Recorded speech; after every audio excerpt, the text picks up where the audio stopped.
What up, my peeps? Sorry if you guys can't see me that good. I'm walking out here in the dock in Sonora.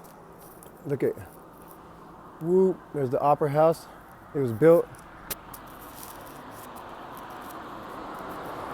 in like 1850. It's pretty crazy. It was a mill before. I don't know how to flip this thing around.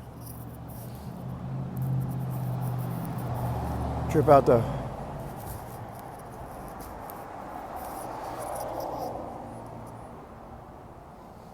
You guys see that? Okay, here's my thing I wanted to do a video on. We were about to stay in this hotel called the Gunn Hotel up here. And I guess it's haunted. And in room 111, there's a little girl that walks around all night trying to open doors and stuff. Pretty scary to trip out.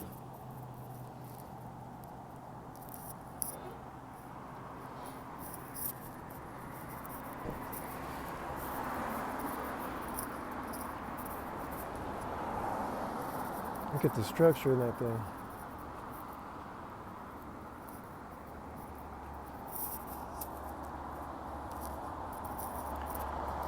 How amazing is that, guys?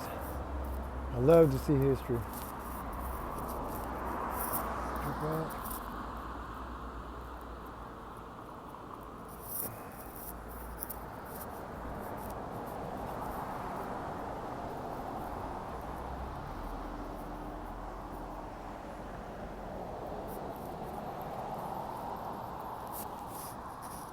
How cool does that look, guys?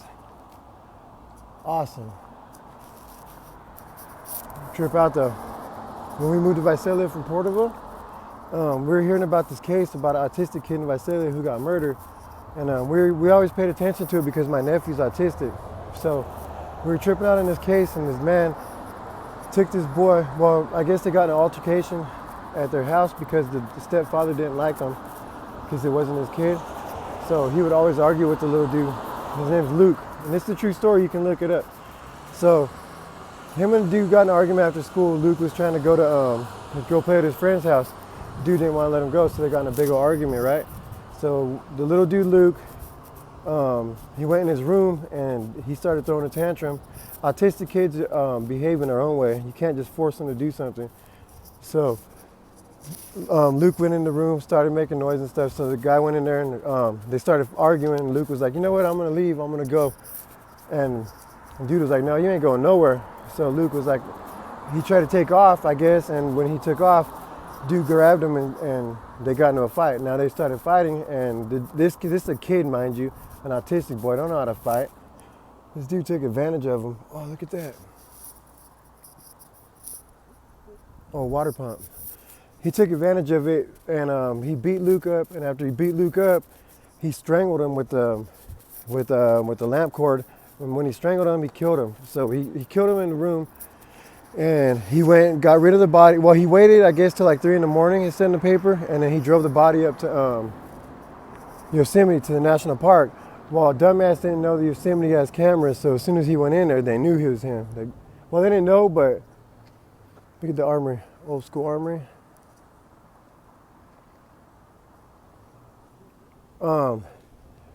It took 2 weeks for him to even arrest this man or the mom. So they were saying, oh, we don't know what happened to him. What kind of mom is that? Your kid's gone. Well, she said supposedly she didn't see him all that night and all the next day. The teachers are the one that called it in because Luke, he always has a certain little schedule he follows, and when he broke the schedule, it tripped the teachers out. So they called and were like, hey, where's Damien at? His name's Damien. And I guess the mom, she couldn't tell him because she didn't know where he was at.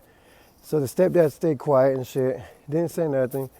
But in the end, I guess they looked at the cameras and shit, and they seen a man driving up there at a certain time.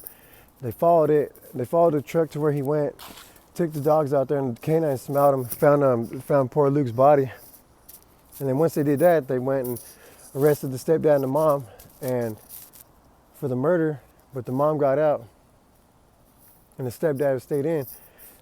So he got busted, he got found guilty and everything ready, and he's in trouble for the murder. He's already in prison right now. We're waiting for him to touch the main line so his ass can get whacked. Just playing. Not playing, but playing. He's gonna get his coming. He don't kill kids. Well, anyways, long story short, We moved from Porterville to Visalia because I was working over there at the time. I was an apprentice plumber, and we needed to be closer to Visalia. It was too much of a walk. I mean, too much of a drive to go from Porterville, and I'd drop her off in Tulare, drive to Visalia. Kept repeating that every day, and it was too much. So we moved to Visalia. You know, we moved to this house on Buena Vista, and one of the rooms was always cold, man. Always cold, like cold, super cold. And we tripped out, like, man, why is this room always so freaking cold? And and at the house we got right now, we use the wood burning stove, like to heat the house up during the winter. We use firewood, you know, I'm a tree guy, so firewood's always in abundance. We light our fires. Oh, look at the Sonora Inn, old building too.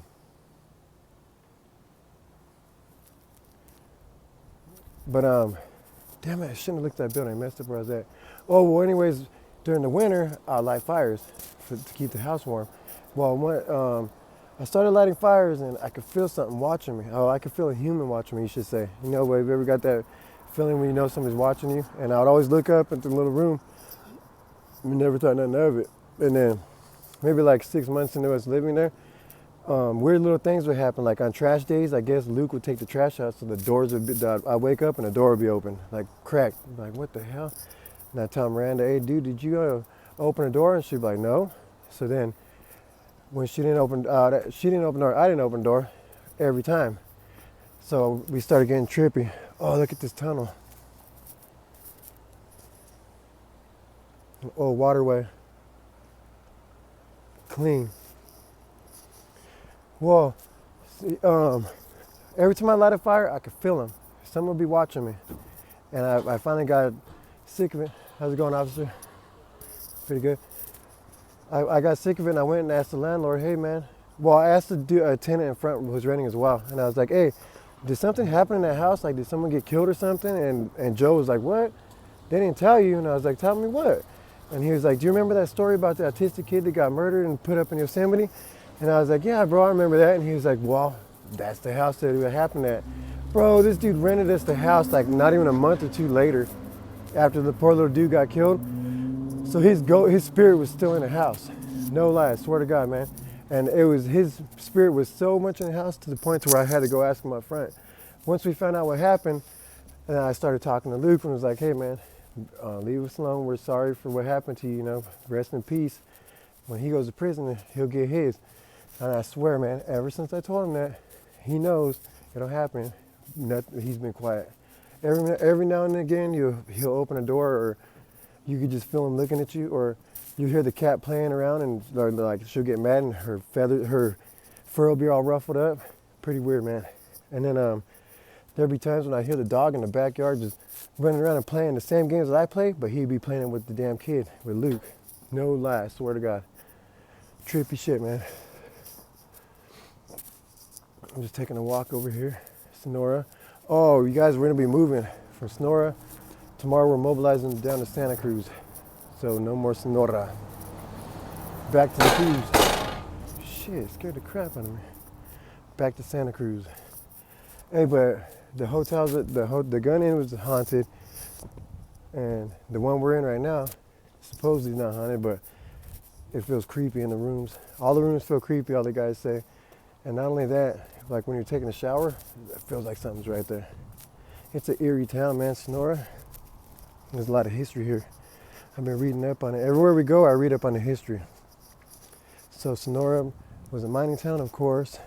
And way up on Sawmill Flat, there was a lady named Elise Martinez who ran the mining camp back then. And Joaquin Murrieta was up here. He was a bandit, a bandito. And he used to terrorize the whites and shit. It's all in the history right here. They had a big old battle on Sawmill Flat. Love reading the history, guys. You don't even know. It's my thing. I got all the guys looking into it. So up in Santa Cruz is nice. We'll be able to drive around, go to Monterey. Monterey's the shit. Beautiful, beautiful ocean. It's Big Sur. I got Pebble Beach out there. Beautiful. Hey, a public restroom. Sick. Oh, but look at this old little bridge. For that waterway I showed you guys earlier. Sounds peaceful. That's the back of our hotel. It's not the best. Usually our boys hooks it up. But this was last minute and there was no room up here. In Santa Cruz, it'll be nice. There's always good ass hotels over there. And yes, sir. But yeah, man, do you have any ghost stories? Anybody have any encounters with anything weird of the other kind on the other side? It's a trip because ever since we caught that case and we caught that murder, it's not a blessing, it's a curse. You can feel the ghost around you, man.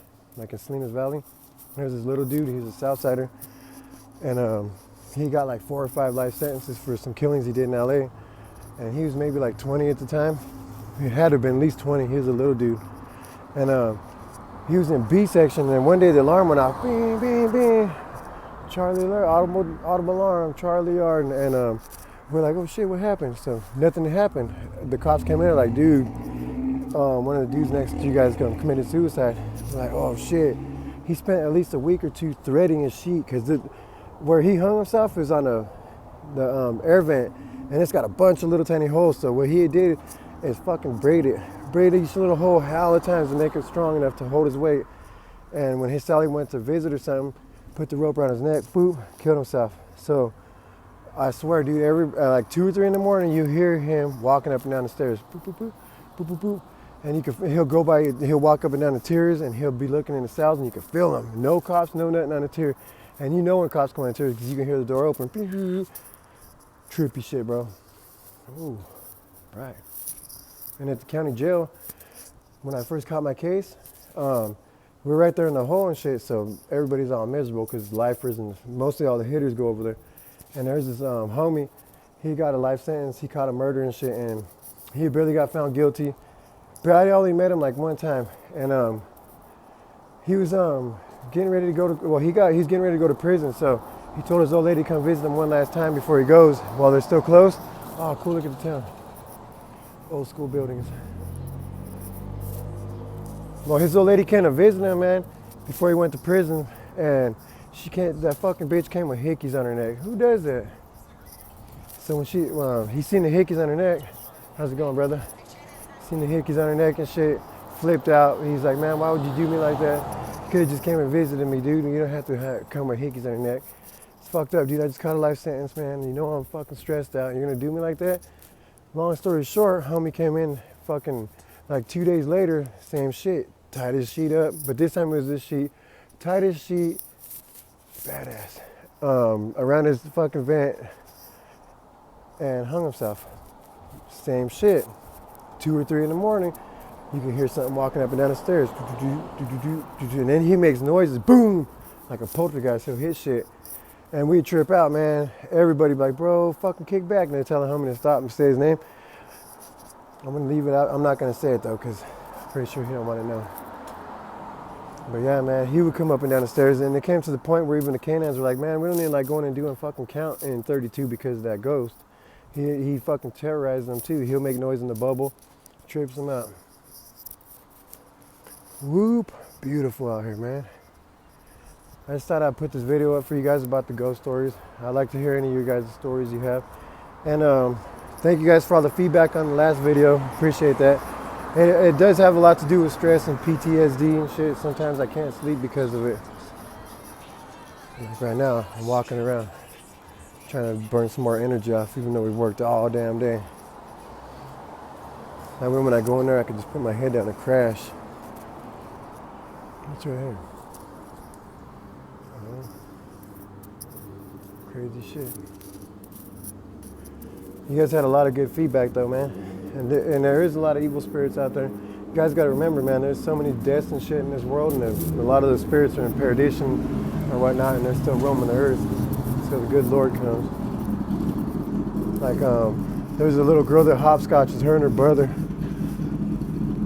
Oh, look at this. Her and her brother usually hopscotch around. Originally, the Hotel Victoria is comprised of 2 buildings. The northern structure is stone and the southern is wood.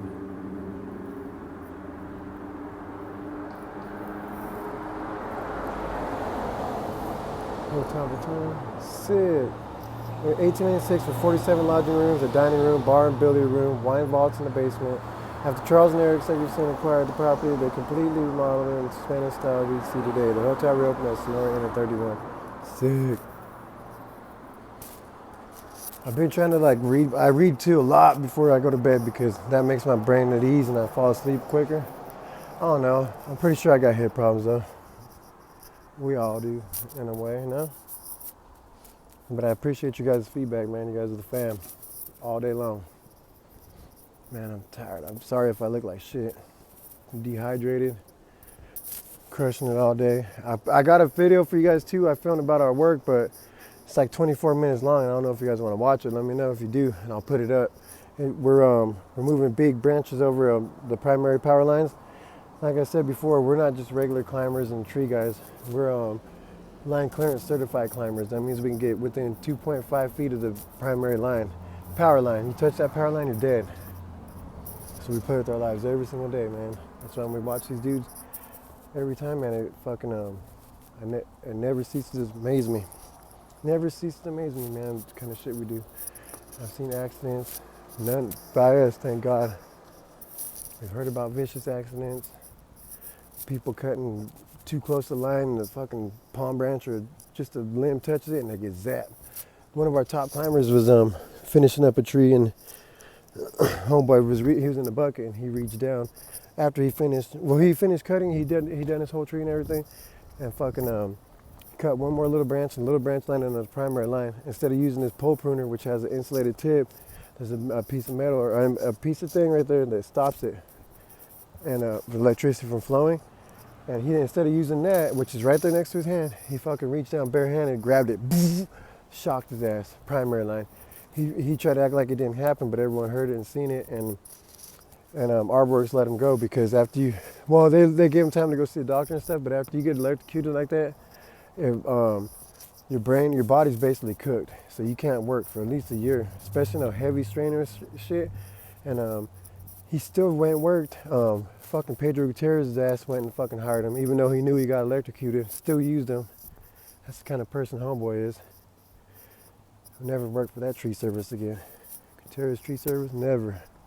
That dude's a liar and he cheats his own people all day long. Mexicans burns them, lies to them, cheats them on their money. That's why we left his ass and stayed with Arborworks, World Tree Service. Kid Pedro knew that fool got electrocuted and still fucking hired him. And homeboy needed money, so he went, which is bullshit. But in the end, Pedro ended up firing him too. Let him go because he wasn't pulling his weight because of his body, which is sad. So you promised this man a dream like he does to everyone else, and then fucking shits on him. Pedro, man, you gotta grow up, brother. You got a lot to learn. Hopefully you watch this video, man. Haven't seen him in a while because he don't like me, because I refuse to stay on his shitty ass crew.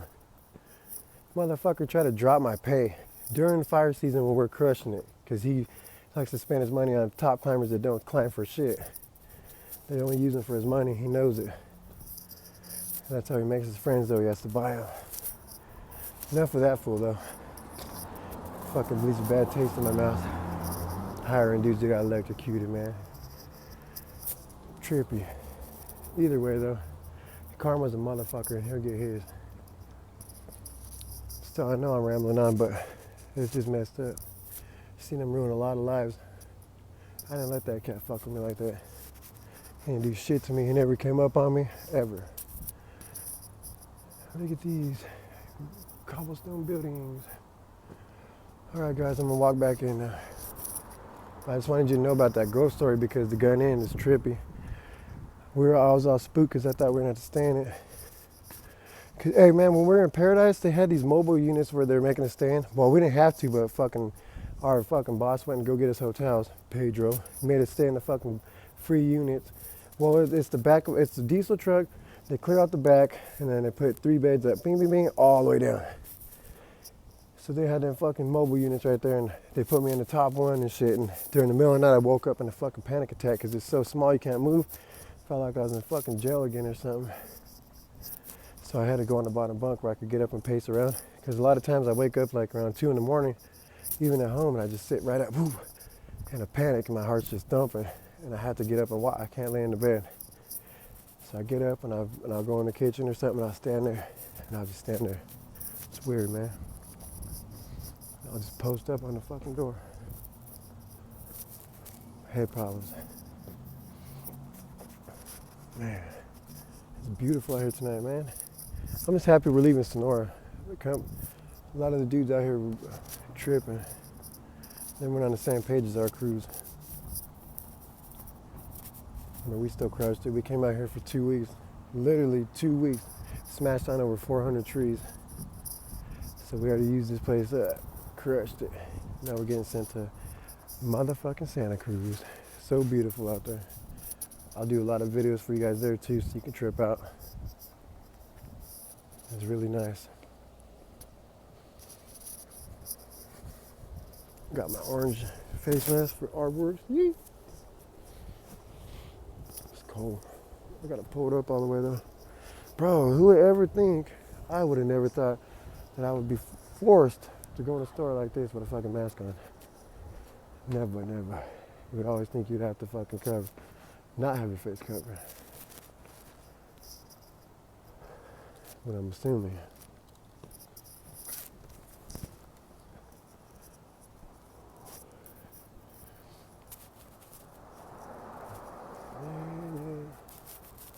Hit me up though, guys. I'm gonna start working out again too and putting those up.